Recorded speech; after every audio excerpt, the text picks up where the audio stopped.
Les amis, bienvenue, j'espère que vous allez tous très bien et très content de vous retrouver pour cette nouvelle analyse pour notre troisième débrief Coupe d'Afrique des Nations, le deuxième de la journée, après avoir discuté du match de tout à l'heure de la victoire in extremis du Sénégal, 1-0.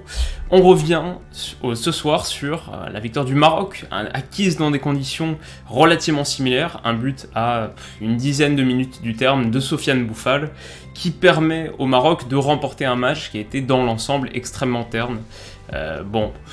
Franchement c'était très pauvre. J'ai eu un commentaire il y a quelques minutes, quelqu'un qui me demandait de mettre en place la rubrique note du match, un petit peu comme ce qu'on avait fait pour l'Euro. À l'Euro, à chaque fois, j'attribuais une note sur 20 aux rencontres. J'hésite à lancer cette rubrique en partant sur ce Maroc-Ghana qui a été dans l'ensemble assez décevant, un peu soporifique, mais qui permet tout de même de noter quelques éléments intéressants sur les qualités du Maroc, plus que sur le Ghana, qui là a pas montré grand chose. Je pense que le Maroc, au moins, on a pu distinguer une équipe parmi ses qualités majeures, une équipe qui a été solide défensivement, le vrai rideau d'acier, le rideau de fer marocain. C'est peut-être un des thèmes à suivre de cette compétition, parce qu'on avait fait du Maroc un de nos 5-6 favoris pour la victoire finale, c'était pas très original de le dire. C'était une réflexion qui s'articulait surtout autour de la solidité défensive marocaine. Maintenant, à voir s'ils peuvent franchir une étape supplémentaire sur la qualité collective avec ballon. Alors, qu'est-ce que ça a donné sur ce match ?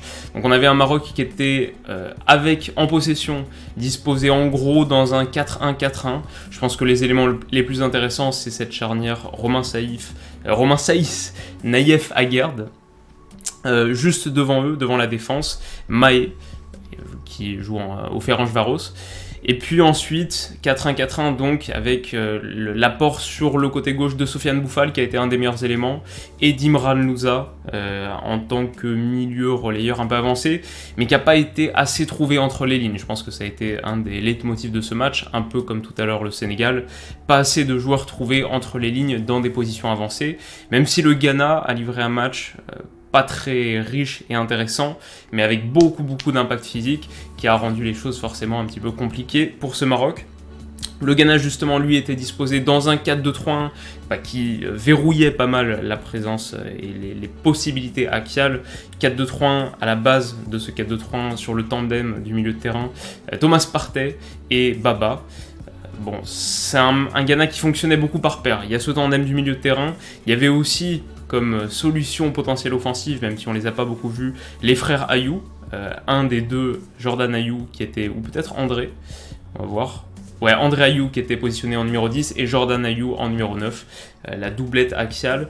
Donc ça c'était la deuxième paire. Et la troisième paire qui pour le coup était peut-être la plus intéressante, avec ballon et sans ballon, c'était sur le côté gauche, le latéral gauche Baba et l'ailier gauche, milieu offensif excentré gauche, Kamaldine Souleymana, le Rennais, qui a été, je trouve, un des meilleurs éléments, et qui a à plusieurs reprises remporté son duel, à nouveau avec ou sans ballon, même sur le volet défensif, son duel avec Achraf Hakimi, qui était peut-être un des matchs dans le match.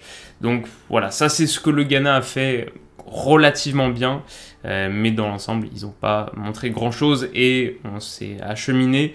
Je vais pas dire assez naturellement, parce qu'au bout d'un moment, je m'attendais à ce qu'on finisse sur un 0-0, même le but vient un petit peu de nulle part, disons que l'action en elle-même, c'est un petit peu un cafouillage, ce but de Sofiane Bouffal, mais on s'est acheminé vers une victoire somme toute méritée pour le Maroc, qui a beaucoup plus tiré au but, 12 tirs à 5, qui a eu 62% du ballon, et surtout qui a très lentement et très progressivement fini par montrer son supplément de qualité.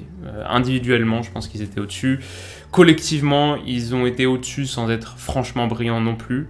On attend d'eux une montée en puissance sur ce qu'ils sont capables de faire avec ballon pour vraiment parler d'un prétendant au titre. Après, j'attends aussi, c'est vrai, sur le début de cette CAN, j'attends de voir qui sera le vrai prétendant au titre. J'étais un peu déçu par le Sénégal un peu plus tôt dans la journée.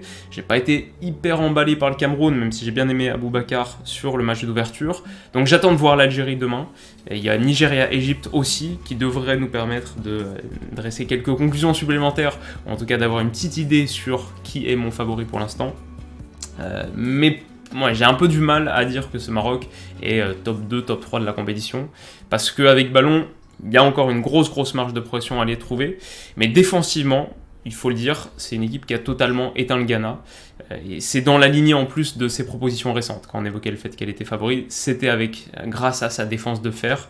Sur les 14 matchs qu'elle a disputés en 2021, que cette sélection marocaine a disputé en 2021, sur 14 matchs, elle a encaissé seulement 3 buts.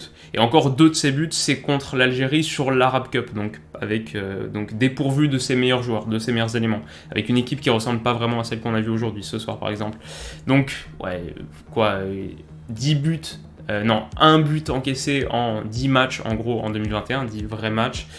Encore une fois, ça a été confirmé ce soir, on a vu ce rideau de fer marocain, et ce sera leur grande force sur le tournoi. Alors si on doit s'arrêter sur quelques individus, avec ballon, j'ai quand même bien aimé le numéro 9, Abou Khlal, 2 tirs pour lui, 2 dribbles aussi tentés, des propositions, s'est déplacé un petit peu sur tout le front de l'attaque, elle était assez mobile et plutôt intéressant, surtout que c'était un joueur que je connaissais pas du tout. Sofiane Boufal, bien sûr, je le mettrai dans les tops, pour son but et pour son supplément technique, pour son bagage technique nettement supérieur à peu près tout ce qu'il y avait sur le terrain. On l'a vu sur 2-3 situations, notamment cette petite pichenette lobée qui a provoqué une réaction très virulente d'un défenseur ghanéen qui a même pas sifflé faute.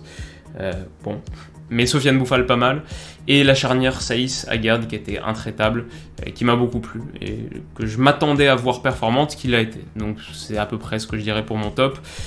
Dans l'ensemble, ça a été quand même un match décevant, ça a été un match à 42 fautes, 21 de chaque côté, beaucoup d'engagement, mais trop pour que ce soit techniquement intéressant. C'est le pire match que j'ai vu de cette Coupe d'Afrique des Nations pour l'instant, je pense, sur vraiment le plaisir de spectateur. En plus, j'étais pas dans un excellent état d'esprit après la rencontre du Sénégal, qui était elle aussi un petit peu décevante.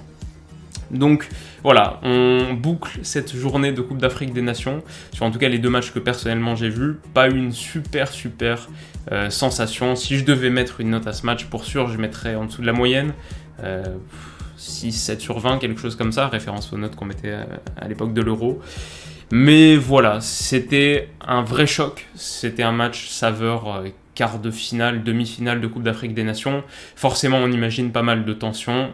Ça rejaillit sur la proposition collective et technique, mais je pense aussi qu'il y a de grosses marges de progression à aller chercher des 2 côtés.